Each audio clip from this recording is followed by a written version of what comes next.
The message about playing football, Brett Favre says if your kid's under 14, they shouldn't. Take a listen to this. Mom, Dad, let's talk about tackle football. I just learned about CTE, the brain disease caused by repeated hits to the head. The more years I play, the more I'm at risk. If you put me in tackle today... By the time I'm a senior in high school, I'll have played 13 years of tackle football. I could already have CTE, and it will continue to destroy my brain even after I stop playing. So by the time I'm your age, I could be fighting depression, struggling to keep my thoughts straight. I could become violent, even towards my own children.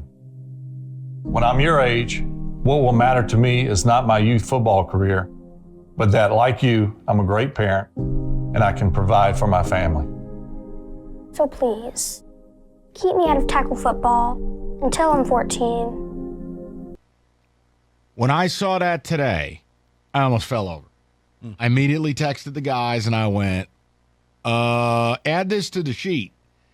Now, look, this is one of them things where I'm going to let Rico and David just go right to the forefront here because they have super strong opinions, and David has 2 kids that he fully intends on playing football.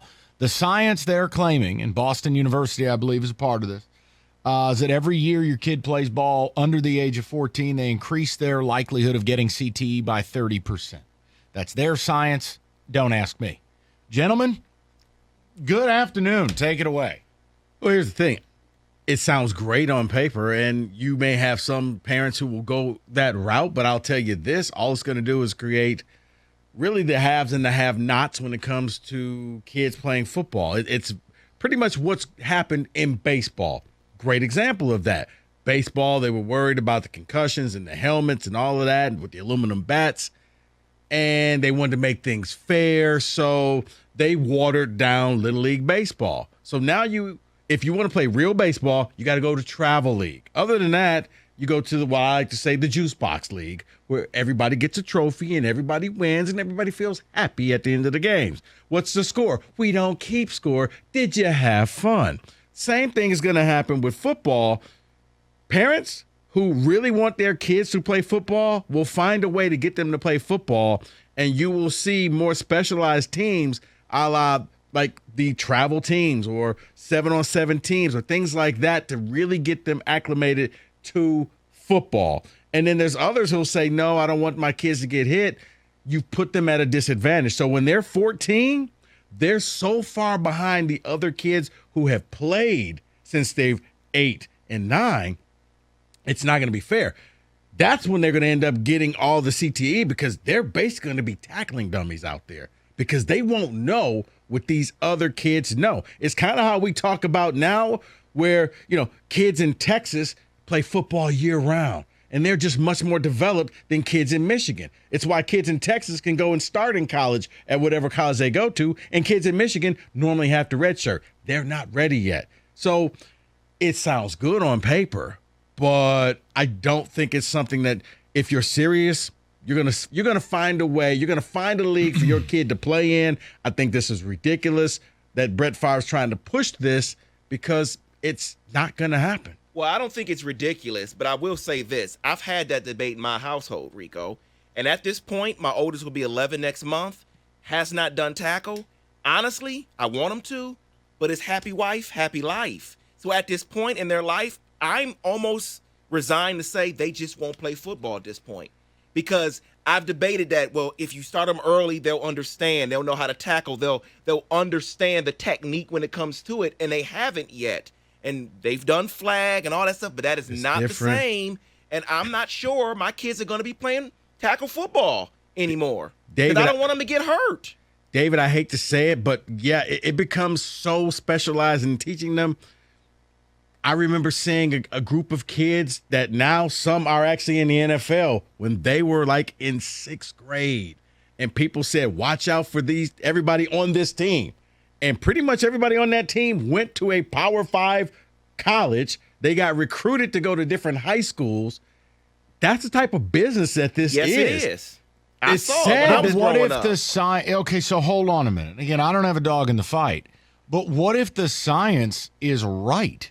What if this becomes an accepted piece of information? Here's the question for the parents out there. 248-539-9797. Again, the whole issue of have you changed your fall plans or not, that's still here. But this conversation that David's having now in his household, he didn't have 5 years ago. He's having the conversation now. And if this science is real, Rico, I think more parents are going to have a difficult conversation of saying, I'm willing to accept the risks. My child is going to then accept them. Mm-hmm. That's dicey. Or they're going to openly question the science, and they're going to say, well, I don't believe these smart people. That's dicey. So my question to the parents is, are you even having this conversation at home? Brett Favre, this new PSA, it's got Boston University study behind it. They're the people, I believe, behind part of the concussion movie, right? BU is one of the CTE specialists. Are you guys having this conversation at home? Because he's saying, you know, it's straight up. Don't play tackle until you're 14. Your brain can't handle it. Or third option, Mike, parents overvalue their kids. My kid's going to be different. My kid's going to be special. My kid will be the next fill-in-the-blank NFL player. Mm-hmm. And it doesn't matter because we have to showcase and cultivate this kid's talent. It's not going to go anywhere. If you think your kid's big enough or strong enough or fast enough, they're going to find a way to play football. Problem, too, is kids at that age can't really make decisions for themselves. So you get into this gray area. I'm fascinated by it. I don't know what the right answer is. I mean, if this science is right, it makes it very difficult to just be like, you know, my freedom's football. And you're like, right, but if they're saying straight up, your kid could end up with brain damage and a 30% shot more of CTE for every year. Like part of the study, too, because I dug into it a little bit. Rico, you know they've found, Boston University has found so far 16 high school football players with CTE. That's terrifying. I don't know what to say to it. Because we always view CTE as Dave Dewerson, Junior Seau, in their 50s, 30-year careers, right? Well, can you imagine finding out your kid has CTE in high school? Yeah, and I don't know the exact numbers, Mike, but here's the other thing. Playing with little kids in peewee football, it ain't a ton of tackling out there. It's really a lot of running around. Well, the helmets are 3 times the size of the rest of their body. It's a lot of chasing around. I don't it's a know lot the like number. Watching MSU play defense.